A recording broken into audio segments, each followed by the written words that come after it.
The night everything changed.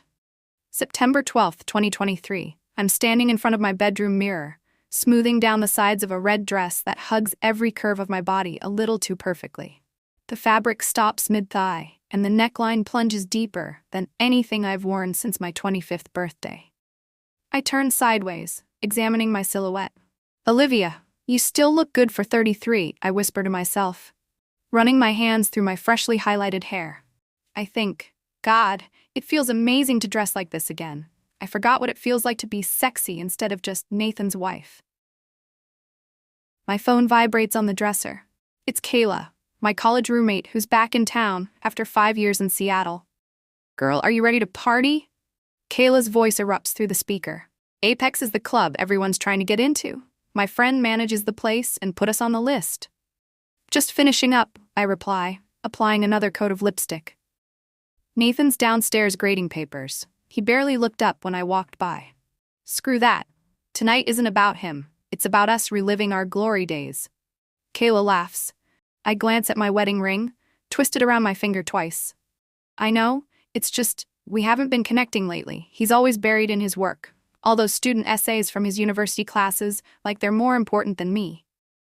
"That's exactly why you need this night out," Kayla insists. "When was the last time you did something for yourself?" The question hangs in the air as I stare at my reflection again. When did I last do something just for me? I wonder, suddenly feeling a twinge of resentment. Nathan gets to lock himself away in his study and pursue his career while I'm just existing. I hear the click of Nathan's study door opening downstairs. I grab my clutch purse and make my way toward the staircase. As I descend, I see Nathan sitting at our dining table, reading glasses perched on his nose, surrounded by stacks of papers. At 37, he still has the same thoughtful expression I fell in love with 9 years ago, but tonight, it just irritates me. "Nathan," I say, pausing dramatically on the third step. "I'm heading out." He looks up, his eyes widening slightly as he takes in my appearance. "Wow, Liv? That's quite a dress." I feel a flash of annoyance at his tone. What's that supposed to mean? "Nothing bad," he says quickly, removing his glasses. "You just haven't dressed like that in a while. Where are you going again?" "I told you 3 times this week. Kayla's in town and we're going to Apex." Right, he nods, though his expression tells me he doesn't remember our conversations at all. "That new nightclub downtown? Isn't that a bit young for us?" I narrow my eyes. "Speak for yourself. I'm not ready for retirement homes yet." Nathan sighs, placing his pen down. "That's not what I meant, Olivia. No, I know exactly what you meant," I snap, suddenly full of indignation. "You'd rather I stay home and what? Watch you grade papers all night, read a book, knit a sweater? That's not fair. What's not fair is feeling like I'm turning invisible in my own marriage," I say, my voice rising. "When was the last time you looked at me the way you used to?" Nathan stands up, his expression softening. "Liv, come on, you know I love you. I've just been swamped with work and save it," I cut him off. "Kayla's waiting outside, don't wait up." I storm toward the front door, my heels clicking loudly against the hardwood floor. "Olivia," Nathan calls after me, his voice firm but gentle. "Just be careful, okay?" I pause with my hand on the doorknob. Part of me, a small, rational part, recognizes the concern in his voice. But the louder part of me, the part that feels neglected and unseen, only hears control. I turn back to him, my jaw set. "I'm a grown woman, Nathan. I don't need your permission to have fun." And with that, I slam the door behind me, not seeing the hurt expression that flashes across his face. 2 hours later, I'm standing in the pulsing heart of Apex, surrounded by bodies moving to bass-heavy music that reverberates through my chest. The club occupies what used to be an old theater, with soaring ceilings now crisscrossed with multicolored laser lights and a massive dance floor where the audience once sat. "Another round," Kayla shouts to the bartender, sliding her credit card across the bar top. She turns to me, her eyes glassy from the 3 shots we've already downed. "Confession time. I invited someone to meet us." "Who?" I ask, leaning in to hear her over the music. "Remember Marcus from senior year? The one who asked you out before you met Nathan?" I feel a jolt of surprise. Marcus Reeves? The law student everyone was obsessed with? The very same, except now he's Marcus Reeves, corporate attorney with a penthouse overlooking Central Park. Kayla wiggles her eyebrows suggestively. He's in town for a conference and single again after his divorce. I think, I shouldn't feel this excited about seeing an old almost flame, not when I have a husband at home. But the alcohol buzzing through my system drowns out that voice of reason. The bartender returns with 2 more colorful shots. I throw mine back, wincing at the burn. Speak of the devil, Kayla murmurs, nudging me with her elbow. I turn to see Marcus Reeves cutting through the crowd toward us. He's aged well, better than well. His once lanky frame has filled out, and the confidence he carries himself with makes heads turn as he passes. Kayla, Olivia. He greets us with a brilliant smile. It's been way too long. He hugs Kayla first, then turns to me. As his arms wrap around me, I catch the scent of expensive cologne, and for a moment, I forget to breathe. You look incredible, he says as he pulls back, his eyes lingering a second too long on my dress. I feel my cheeks flush, and I blame it on the alcohol, rather than the compliment. You don't look so bad yourself, counselor. Let's grab a table, Marcus suggests, gesturing toward the VIP section. I know the owner. Minutes later, we're seated in a plush booth overlooking the dance floor, a bottle of champagne chilling in an ice bucket before us. Marcus pours us each a glass, and as the conversation flows, I find myself leaning closer to him, laughing louder at his jokes than necessary. So, Olivia, Marcus says, his gaze intense. Kayla tells me you married your college sweetheart. Nathan, right? What does he do again? He's a professor, I reply, suddenly aware of how ordinary that sounds compared to Marcus's glamorous career. English literature at Westlake University. Ah, an academic, Marcus nods. That must be stimulating. There's something in his tone that makes me bristle, not at him but at the life I've settled into. In that moment, with the music pulsing around us and the champagne warming my veins, my marriage feels small and stifling. It's not what I expected, I hear myself saying. Nathan's brilliant, but sometimes I feel like I'm married to his research more than to him. I take another sip of champagne. He's probably still at home grading papers, completely oblivious that his wife is out dressed like this. Marcus raises an eyebrow. His loss, clearly. An hour and several glasses of champagne later, Marcus and I are on the dance floor. Kayla has disappeared with an old friend from college, leaving us alone in the crowd. The music shifts to something slower, more sensual, and Marcus places his hands on my waist, pulling me closer. I always wondered what would have happened if you'd said yes when I asked you out, he murmurs into my ear. I pull back slightly to look at him, my head swimming from the alcohol and the attention. Maybe I would have ended up being Mrs. Corporate Attorney instead of Professor's wife. It's not too late to find out, Marcus says, his hands sliding lower on my back. For a moment, just a moment, I consider it. Consider throwing away 9 years of marriage for the rush of feeling desired again. But somewhere beneath the alcohol and resentment, I remember the way Nathan looked at me on our wedding day. The quiet devotion that's characterized our relationship even through the rough patches. I should check on Kayla, I say abruptly, stepping away from Marcus. He looks disappointed but nods. Sure. I'll go get us more drinks. I weave through the crowd toward the restrooms, pulling out my phone to text Kayla. As I do, I notice 3 missed calls from Nathan. A twinge of guilt cuts through my buzz, but I shove it aside and focus on finding my friend. In the harsh lighting of the bathroom, I catch my reflection in the mirror. My makeup has smudged slightly, and my hair is tousled from dancing.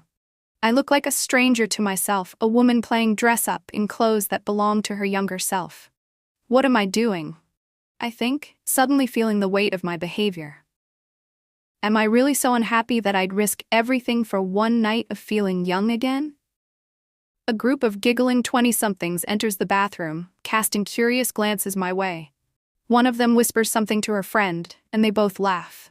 I suddenly feel every one of my 33 years. As I step out of the bathroom, I spot Kayla near the bar, chatting with a tall man in a suit. Hey, I say, grabbing her arm. I think I'm ready to go. What? It's barely midnight, she protests. And what about Marcus? He's been asking about you for years, Liv. I'm married, Kayla. So, it's just dancing and flirting. Nathan will never know. I feel a flush of shame at her words, not because she's suggesting I hide something from my husband, but because for a moment earlier, I was willing to do exactly that.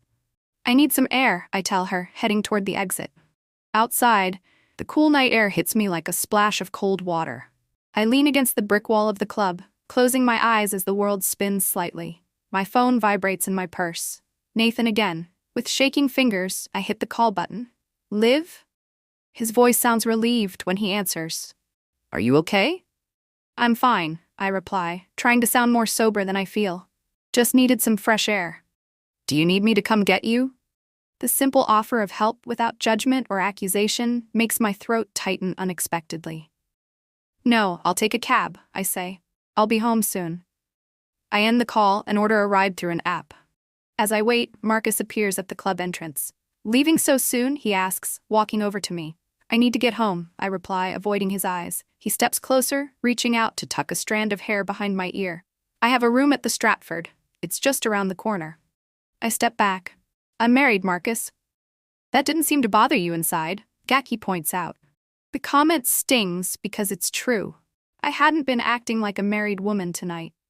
That was a mistake, I say firmly. I had too much to drink, and I got caught up in nostalgia, I guess. Marcus studies me for a moment, then nods. For what it's worth, Nathan's a lucky man. I hope he knows it. My ride pulls up to the curb, saving me from having to respond. I say a quick goodbye to Marcus and send Kayla a text letting her know I'm heading home. As the car pulls away from the curb, I watch the neon lights of Apex recede in the window. The thrill of the night is already fading, replaced by a growing sense of unease about what awaits me at home. It's just past 1 a.m. when my rideshare pulls up to our colonial-style house in the suburbs. The porch light is on, and through the front window, I can see a lamp burning in the living room. Nathan is waiting up. I stand on our front walkway for a moment, gathering my courage. My head is clearer now, but shame has replaced the alcohol-induced confidence I felt earlier. I smooth down my dress, suddenly aware of how inappropriate it looks in this quiet, residential setting. Taking a deep breath, I unlock the front door and step inside.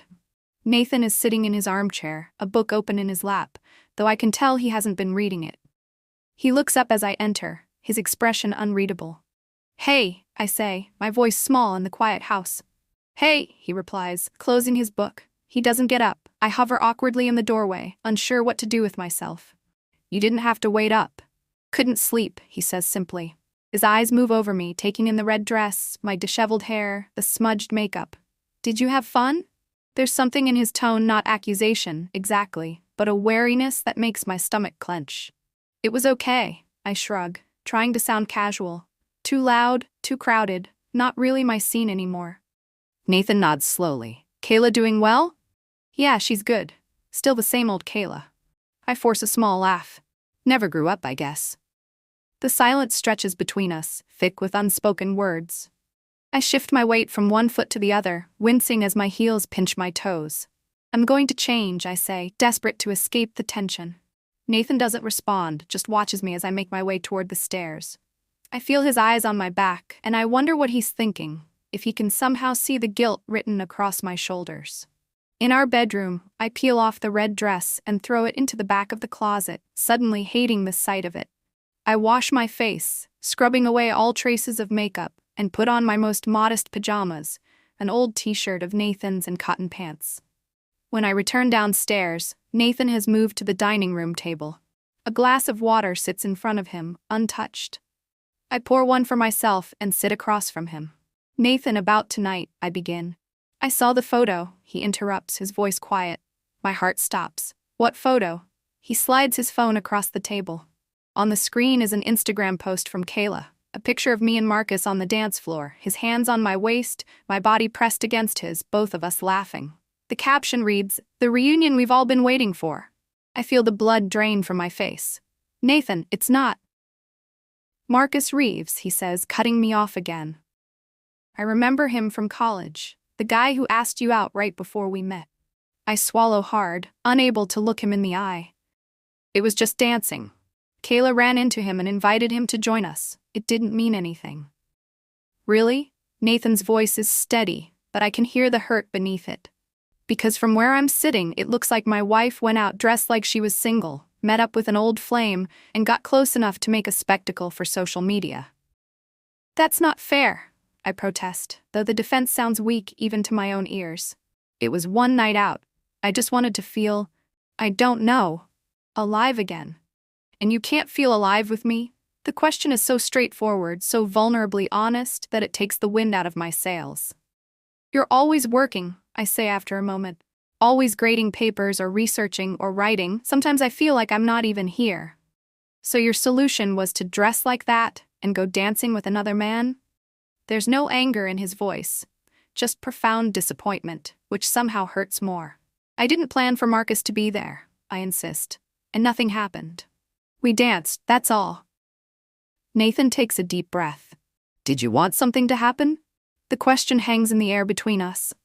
I think about the moment on the dance floor when Marcus suggested his hotel room and how for just a split second I'd considered it. No, I say firmly, and it's the truth, at least the truth of what I know now, sober and facing my husband. I would never cheat on you, Nathan. But you put yourself in a situation where it could have happened, he says. You dressed for someone else's attention, went to a place where you'd be noticed, danced with a man who's clearly interested in you. I want to deny it, but the evidence is right there on his phone. I made a mistake, I admit, my voice breaking. I was feeling neglected and restless, and I acted childishly. I'm sorry. Nathan is silent for a long moment, studying me across the table. When he finally speaks, his voice is steady. I think I need some time to process this. What does that mean? I ask, fear trickling down my spine. It means I'm going to sleep in the guest room tonight, he replies, standing up. And tomorrow, we need to have a serious conversation about our marriage. The word marriage in his mouth suddenly sounds fragile, breakable. I reach for his hand. Nathan, please. It was one stupid night. I made a mistake. He looks down at my hand on his, but doesn't take it. Yes, you did. And now I need space to figure out how I feel about it. As he turns to leave, I feel panic rising in my chest. I love you, I call after him, desperation making my voice crack. Nathan pauses in the doorway. Without turning around, he says quietly, I know you do, Olivia, but sometimes love isn't enough. I sit alone at the dining table long after he's gone upstairs, staring at the damning photo still displayed on his phone. In it, I'm smiling wider than I have in months, looking up at Marcus with an expression that, even to my own eyes, seems intimate and suggestive. What have I done? I think, a tear sliding down my cheek. Was one night of feeling desired worth risking 9 years of marriage? I know the answer, of course. It's written in the leaden weight in my stomach and the dread of what tomorrow will bring. The morning sunlight streams through our living room windows, highlighting dust motes floating in the air and the untouched mugs of coffee on the table between us. Nathan sits across from me, looking as though he hasn't slept at all. I haven't either. I called in sick to work, he says, breaking the heavy silence that's hung over us since he came downstairs. I think this conversation is more important. I nod, anxiety knotting my stomach. I'm so sorry about last night, Nathan. I don't know what I was thinking. That's just it, he replies, his voice tired. I think you do know. I think you were thinking that I don't make you feel desired anymore, that your life with me has become boring and predictable, that maybe you settled when you chose me over guys like Marcus. His accuracy stings. It's not that simple, I protest weakly, isn't it? Nathan picks up his phone, the damning photo still on the screen. Look at your face in this picture, Olivia. You look happier with him in one night than you've looked with me in months. I can't argue with what's plainly visible. It was just the excitement of the moment, the nostalgia. It wasn't real. But this dissatisfaction you've been feeling, that is real, Nathan says. And instead of talking to me about it, you dressed up in that red dress and went looking for validation elsewhere. I wasn't looking to cheat on you, I insist. Maybe not consciously, but you were looking for something you believe I can't give you. He runs a hand through his hair, a gesture of frustration I've seen countless times over our years together. What hurts the most is that you didn't even try to tell me you were unhappy. I didn't realize how unhappy I was until last night. I admit, it just crept up on me. The routine, the distance between us. I felt invisible.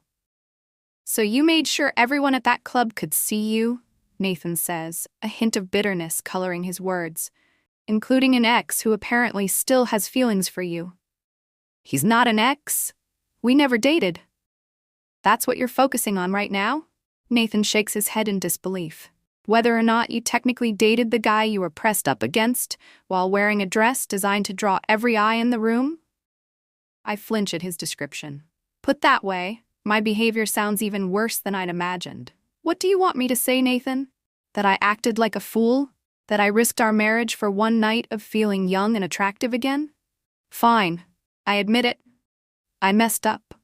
This isn't about getting you to admit fault, Olivia, Nathan says, his voice softening slightly. It's about understanding what led us here. Because this isn't just about one night or one photo. This is about whatever's been building in you that made last night seem like a good idea. I stare down at my hands, twisting my wedding ring around my finger. I feel like we've been living parallel lives. You with your work, me with, I don't even know what. Just going through the motions, I guess. I've been busy with the tenure process, yes, Nathan acknowledges. But I always thought we were solid, that we were building a life together, even during the busy stretches. We are, I say quickly. But when was the last time you looked at me the way Marcus did last night? When was the last time you saw me as a woman, not just your wife who keeps the house running while you pursue your career? Nathan is quiet for a long moment. I didn't realize you felt that way, he finally says. But Olivia, did you ever stop to consider that maybe I've been feeling invisible too? That I work late not just for my career, but to provide the life we both wanted? That maybe I've been waiting for you to see me as more than just a reliable provider? His words hit me like a physical blow. In all my self-pity and resentment, I had never once considered that Nathan might be suffering from the same feelings of neglect. I didn't know, I whisper. You didn't ask, he replies simply. Just like I didn't ask why you've been distant. We both failed there. A glimmer of hope flares in my chest. So we can fix this? Work on communicating better? Nathan sits back, his expression guarded. I don't know, Olivia. Trust is easy to break and hard to rebuild. When I saw that photo, something changed for me. I saw my wife, the person I've loved and trusted for 9 years, looking at another man with an expression I haven't seen directed at me in a long time. It made me question everything. One mistake shouldn't erase 9 years, I say, tears welling in my eyes. It doesn't. Nathan agrees. But it does change them, reframes them in a way I'm still trying to process. My phone buzzes on the table between us. Kayla's name flashes on the screen. Nathan glances at it, then back at me. You should probably tell your friend that her idea of a fun reunion has serious consequences, he says, standing up. I'm gonna go for a walk. I need to clear my head. Nathan, please, I say, rising to my feet. Don't leave it like this. He pauses at the door, his hand on the knob. I'm not leaving, Olivia. I'm just going for a walk. But I do think we need some space to figure out what we both want. Because right now, I'm not sure we want the same things anymore. The door closes behind him with a soft click, and I sink back onto the couch, letting the tears flow freely now. My phone buzzes again, and I pick it up to see a text from Kayla. OMG girl. Marcus can't stop talking about seeing you last night. He wants your number. What should I tell him? Anger surges through me, at Kayla for encouraging this situation, at Marcus for his persistence, but mostly at myself for creating this mess in the first place. I type back furiously. Tell him I'm married and last night was a mistake, and take down that photo now, Kayla. It's causing serious problems with Nathan. Her response comes seconds later. Chill out, Liv. It was just dancing. Nathan needs to grow up. I hurl my phone across the room, watching it bounce off the armchair. The casual dismissal of my marriage by someone who's supposed to be my friend feels like the final betrayal in a night full of them. As I sit alone in our suddenly too quiet house, I realize with terrible clarity what I've put at risk. Not just my relationship with Nathan, but the life we've built together, the trust we've established, the future we've planned. All for what? A few hours of feeling desirable in a dress I'll never wear again. The weight of consequence settles on my shoulders like a physical burden. Whatever happens next, I know with certainty that our marriage will never be quite the same again. The only question is whether it will survive at all. 3 days later, I'm sitting alone on a bench in Riverside Park, watching families stroll along the pathways as the afternoon sun casts long shadows across the grass. Nathan has been sleeping in the guest room since that night. Our conversations limited to polite, necessary exchanges about household matters. The distance between us feels vast and growing wider with each passing day. My phone vibrates with a text from Lauren, my sister. Just checking in. Have you and Nathan talked yet? I sigh, typing back. Not really. He's barely speaking to me. Lauren's response is immediate. Sasha showed me the post. You looked pretty cozy with that guy. Can't blame Nathan for being upset. The reminder of how public my mistake has become makes me cringe. Kayla eventually deleted the photo, but not before it had been seen by most of our mutual friends and, apparently, my family. I know, I reply to Lauren. I screwed up big time. So what are you going to do about it? It's a simple question with no simple answer. What can I do to repair the damage I've caused? How do I convince Nathan that one night of foolishness doesn't define our entire relationship? As I contemplate my response, an elderly couple walks by, holding hands. They move slowly, in perfect sync with each other, the woman occasionally pointing out something to her partner, who leans in to hear her better. The easy intimacy between them, built over what must be decades, makes my heart ache. That's what I want, I think. To grow old with Nathan, to have that quiet understanding that comes from sharing a life together. I text Lauren back, fight for my marriage, if Nathan will let me. Rising from the bench, I make my decision. It's time to stop wallowing in guilt and start taking action to save what matters most. When I arrive home, Nathan's car is in the driveway, but the house is quiet. I find him in his study, books spread across his desk, reading glasses perched on his nose. He looks up when I knock on the open door, his expression cautious. Can we talk? I ask. He removes his glasses, sighing. I don't know what else there is to say, Olivia. Please, I step into the room. I need to tell you something. Nathan gestures to the chair across from his desk. I take a seat, gathering my courage.